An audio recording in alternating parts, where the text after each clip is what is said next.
It's a new year, so we're getting fit today on Go. Yeah, that feels good. Today on Go, We recommend 2 liters of water per person per day. we'll tell you what you need when the big one hits. The number one tip I have is to pack food you actually want to eat. Plus, we have some ideas on how to get fit and have fun. Oh, I'm a Dailey, so I try and come 7 days a week if I can. She's really doing the daily method daily because you love it.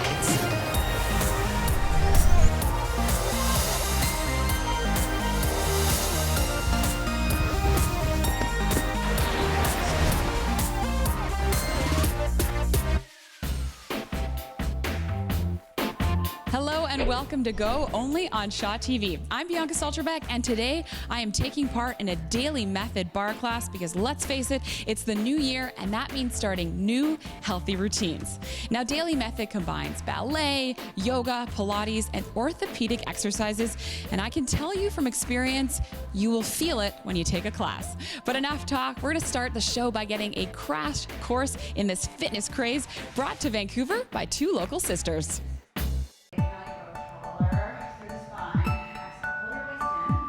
My sister was in the US and discovered the Dailey method. She knew I would love it, so she flew me down for a sister weekend just to have me experience it. And then I fell in love, and ever since then it was our dream to bring it here. And then in 2010, August 2010, we opened up.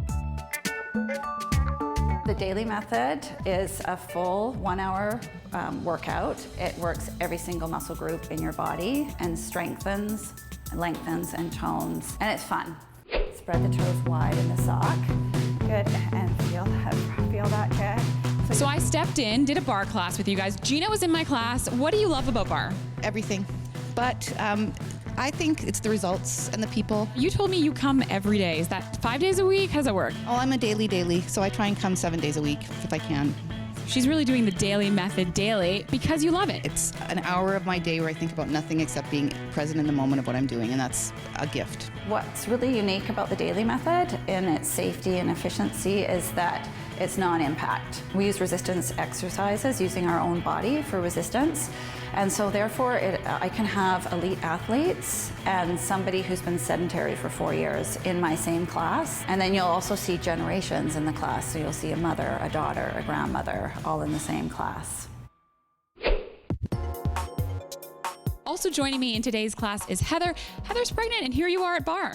Yeah, I have to come. It's good for my brain, good for my body. It's cheaper than therapy. I love that. So you've got a baby coming in May, and has the class changed at all for you? Just recently I've been doing some modifications just because the belly's getting bigger, but for the most part I feel stronger and I'm excited for the post-baby results. Now, for people who are watching this and they're like, "Ooh, this could be tough. I'm not, I have no ballet background, or I don't have a lot of opportunities to work out," what would you tell them? I have 0 dance background and I am not a very coordinated person, but you pick it up really quickly and anyone can do it. If I can do it, anyone can do it. Thanks, and good luck with baby. Thank you very much.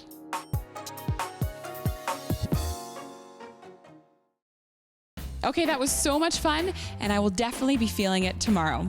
All right, up next, we have a great story for you. We recently got a press release that read, "It may look like hell on the outside, but Christ Church Cathedral is open for services." Pretty clever, right? Well, it's also a great excuse to see how renovations are going on one of the city's oldest structures. Paul McClellan has that story.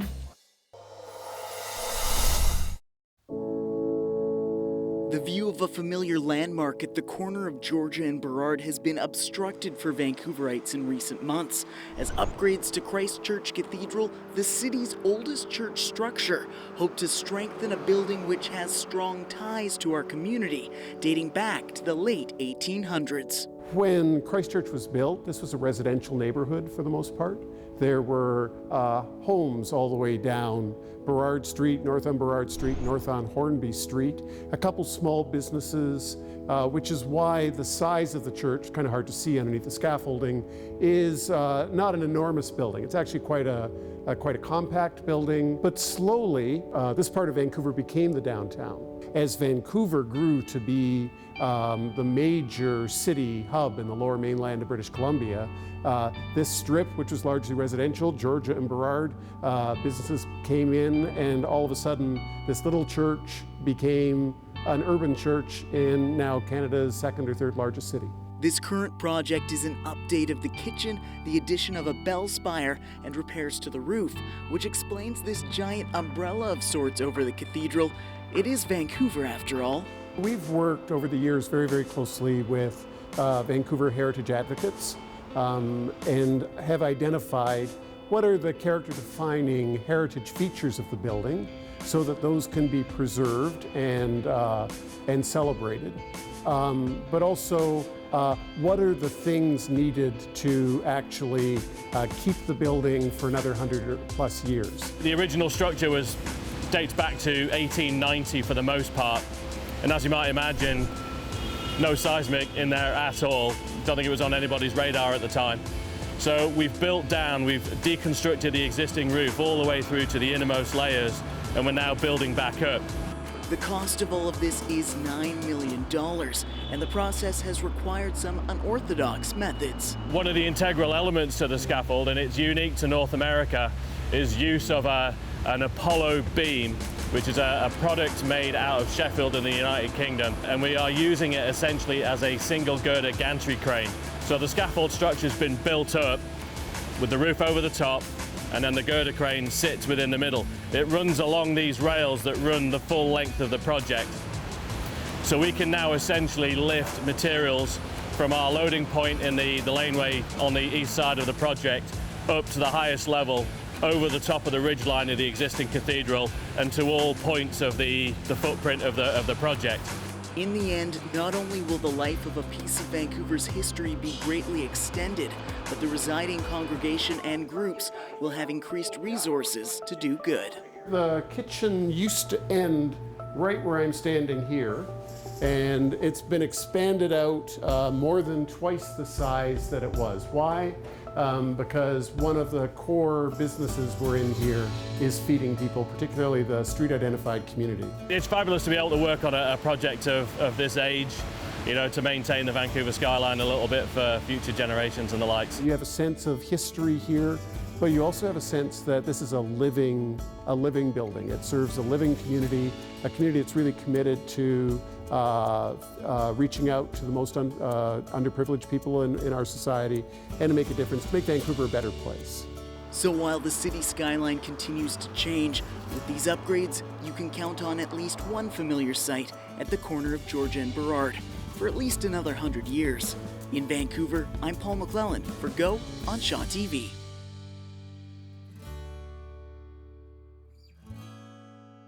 Hey, and we're back at Dailey Method, keeping our 2006 fitness goals alive.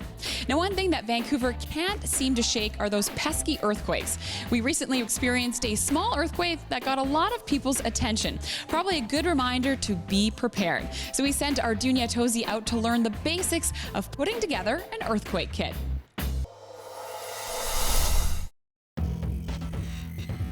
Earthquakes.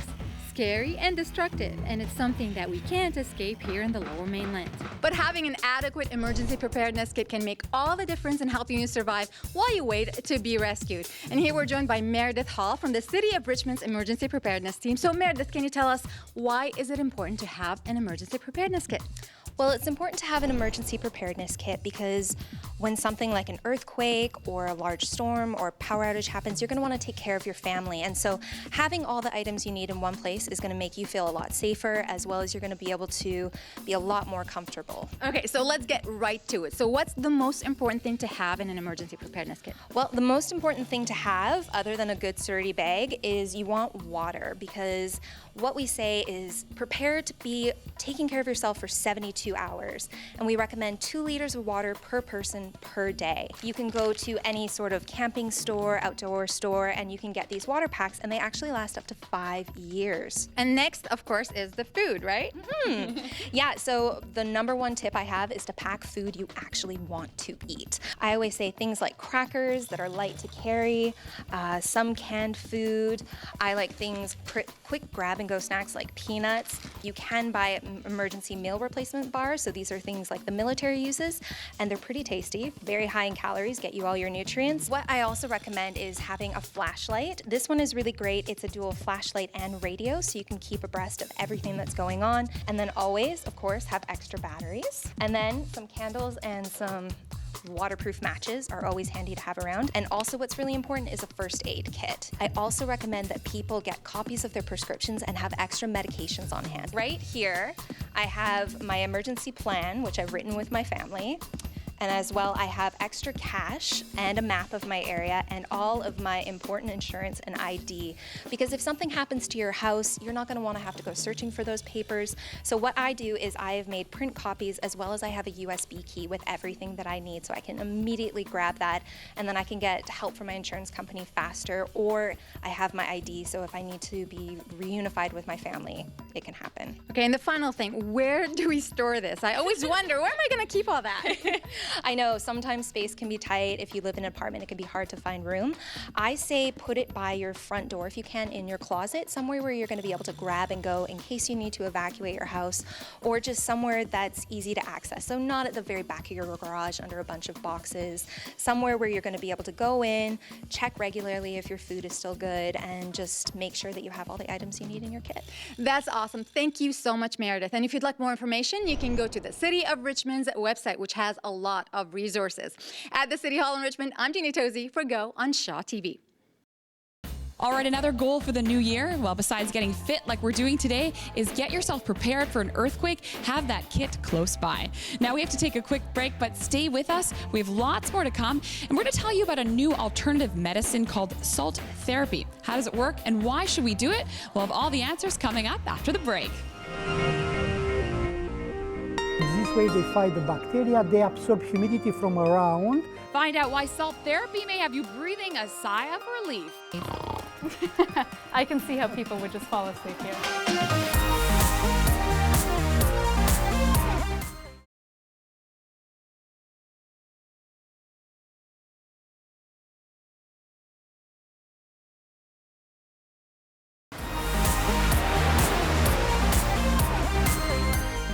Welcome back to Go, only on Shaw TV. I'm your host, Bianca Selterbeck. Today I'm joining a bar class in Kits. I'm at Dailey Method, a mixture of yoga, ballet, and Pilates. It's all about proper alignment, and the ladies behind me are looking great. Now, there are different kinds of alternative medicines out there. Acupuncture, reflexology, Reiki, just to name a few. But what about salt therapy? It's new to most of us, and Jen Moranitz has the story. We cook with it. We smell it in the ocean. We even bathe with it. But in Eastern Europe, this crystalline mineral has another use, as good as medicine. Everybody knows the salt is antimicrobial, antibacterial. In Nuca Stoica's home country of Romania, natural salt therapy has been practiced for about 150 years. I can say that in my country that it's a conventional medicine. Every doctor will recommend you first to go to the salt mine or salt cave if you have any kind of respiratory condition. It works by inhaling very fine particles of salt. Studies in Europe say this is beneficial for the respiratory system. From the mechanical point of view, that it's what's happened. The fine particles penetrate deep in our lungs, and they sit on the mucus. And this way they fight the bacteria, they absorb humidity from around, helping the mucus to be more fluid. In Canada, it's still a new concept, so Nuca decided to bring this alternative healthcare to the Lower Mainland. The walls are covered with salt, the floor is covered with salt. I have here almost 20 tons of salt. 20 tons of Himalayan rock salt, to be exact. Nuca brought it from northern Pakistan to North Van to create this man-made salt cave.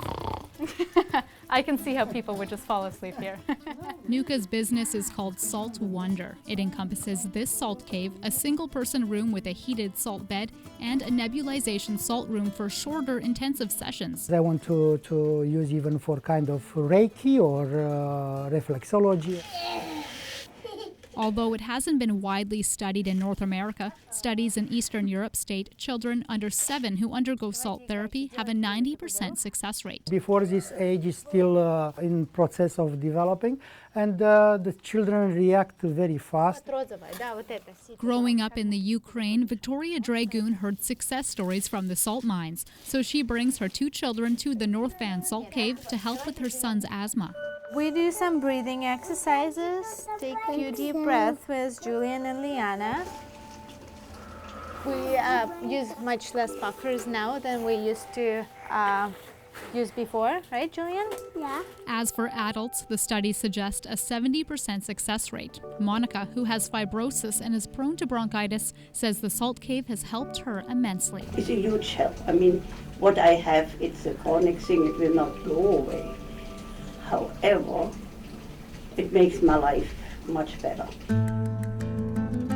This is the message Nuka is trying to spread. He hopes salt therapy will eventually become more accepted in Western medicine. I am sure that little by little they will find more doctors open to this kind of therapy, and they can really explain them how they can combine the treatment that they have there with this kind of treatment and really benefit. If you're unsure about trying salt therapy, Nuka says to check with your doctor.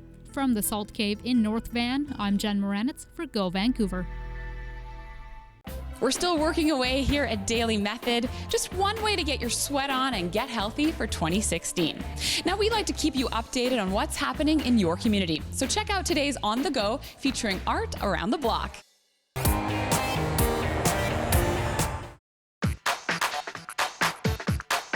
I've been volunteering at the Silkpurse Gallery for 2 years, and I've seen many art shows during the 2 years I've been here, and it's shocking to me that there is not really a lot of artwork by teenagers. So I decided to start an art show of teenagers because I want more teens and young people to get involved in art and have an opportunity to showcase their artwork. So last year in August, I had this idea of starting an art show, and I talked to Steven, which is the coordinator of this art gallery, and he told me that I need to pass through this jury in September in order to have an art show. And so I wrote a proposal for the art show and submitted it. I gathered students and asked my teacher Wang Li to help me. This art exhibition actually started all from Claire Yu. She's currently studies high school students in Collingwood in West Vancouver, and she is one of my art students.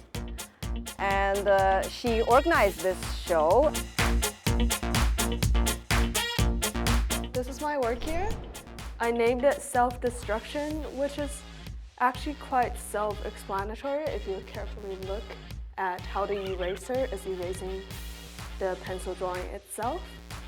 And that is the whole concept to the drawing, because I was thinking that for every artist, no matter how beautiful the artwork is, as a result, you don't see the process of erasing, of reconstructing it, of destroying it. What you see is the final result, which is why I wanted an art piece that showed the in-between steps. These are my sister's cats, and they're both ragdoll. They're really jumpy, and I wanted to paint this painting because it was my sister's birthday, and I wanted to give her a special birthday gift. We live in the beautiful city of West Vancouver, and these are truly amazing scenes. I take photography class at school, and my teacher taught me to go outside and choose scenes. That's why I chose these two. Adult students and the teenager students, the adult students, mostly it's their hobby. They come over, it's very recreational.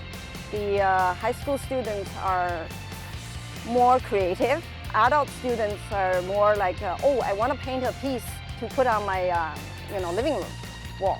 you know, more like that. There's so much you can do, and there's so many different things you can draw. And if you know how to draw, you can capture every single moment of your life, and it's just so amazing. And it's my favorite hobby and my favorite thing to do. So I decided to do more and get more people involved in it.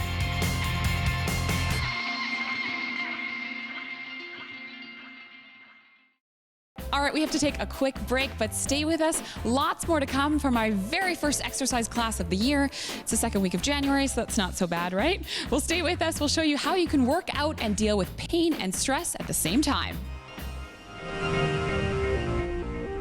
And so she's on the roller right now, but she also uses the balls. Karen's practicing something called three-dimensional breathing right now, which will eliminate stress from your diaphragm. We'll show you how to train your body to release stress.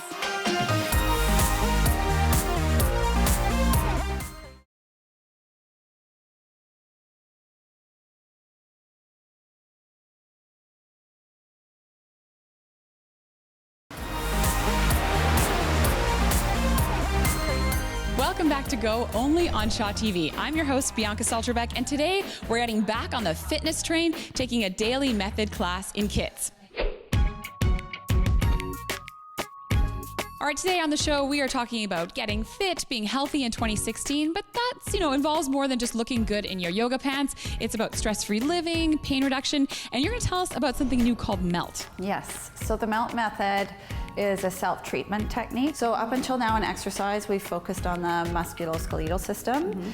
And MELT addresses your neural-fascial system Neural-fascial system, okay. to keep you healthy, keep you out of pain, youthful, and active for a lifetime. So how do we do this? It involves a soft roller, which you can see Karen is on, and you work through your body to relieve areas of stuck stress. We were talking about this. We sit a lot, every day. We're driving in our cars, so that's got to help with that kind of lower back pain.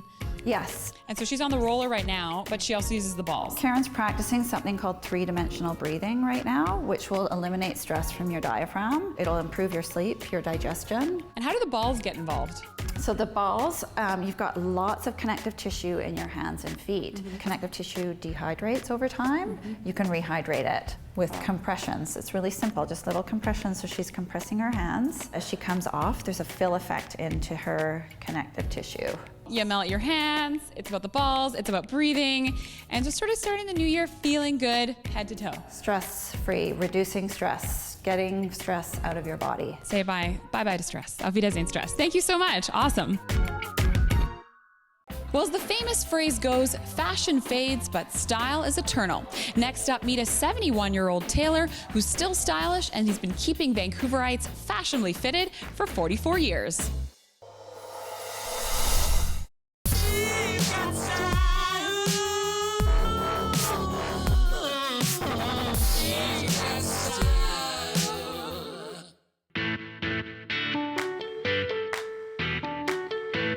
Buy something that doesn't fit, do you ever use a tailor?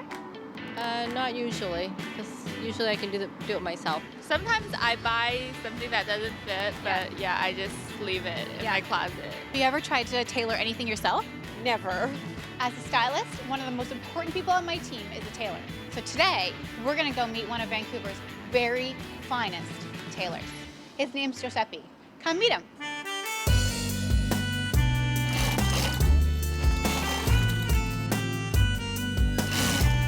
In your opinion, what makes a good tailor?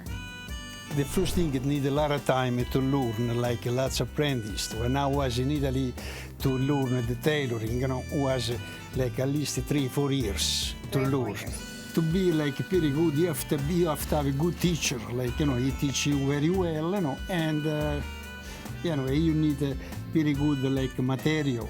So time, a good teacher, and good material. Yes.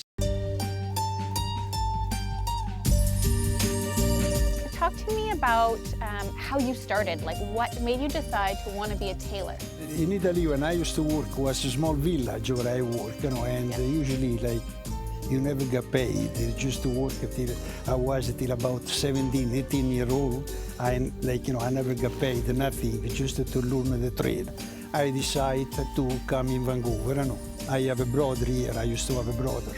Right. And I came in Vancouver. You came to in Vancouver. 1968, yeah. 1968. So you told me that one of your favorite things to do is make a suit. If you want a dynamite suit made, Josep can do it for you. You bring your suit in.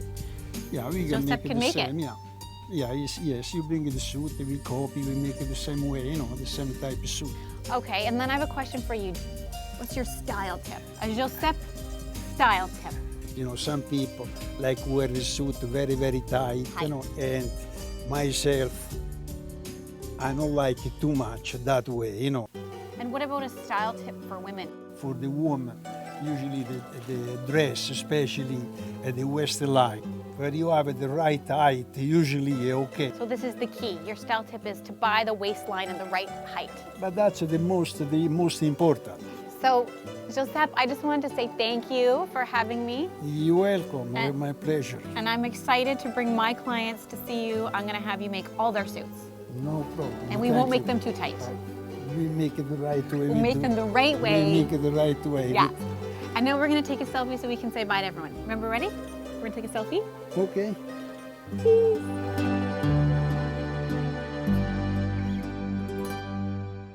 Well, if that story didn't make you smile, next up we have a story about Beauty Night, an amazing organization that helps women on the downtown east side with a makeover that goes far beyond just hair and makeup.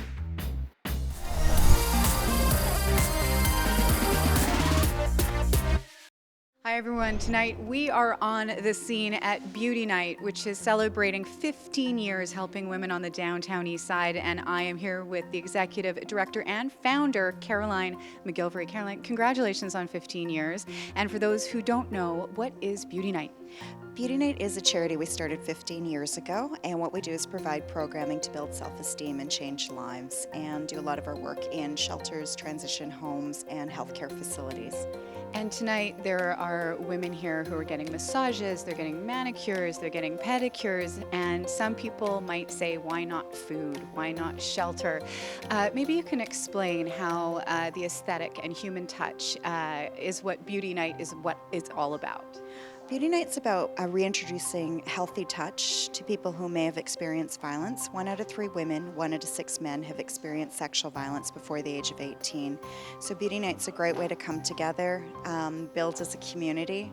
How many women are getting help from you every week here in the downtown east side? In Vancouver, I'm going to say Metro Vancouver, between 100 to 300 people, depending on which facilities we're at. Per week? Per week. And Caroline, what has it been like for you 15 years? You've helped countless people feel better about themselves and have some dignity. What is it like for you to know that you've helped so many people? It's really humbling because I've got some truly amazing people that I get to work with, both as volunteers, community partners, and the women themselves. I've been very, very blessed. If you want to find out more information or to donate, you can go to the website. It's beautynight.org, because dignity is beautiful. Well, that is our show for today. Thank you so much for watching. I have had a blast here at Dailey Method. I've even made some new friends, and they tell me, you know what they do at the end of class? They hug. So that's what we're going to do. Thanks for watching. We'll see you next time.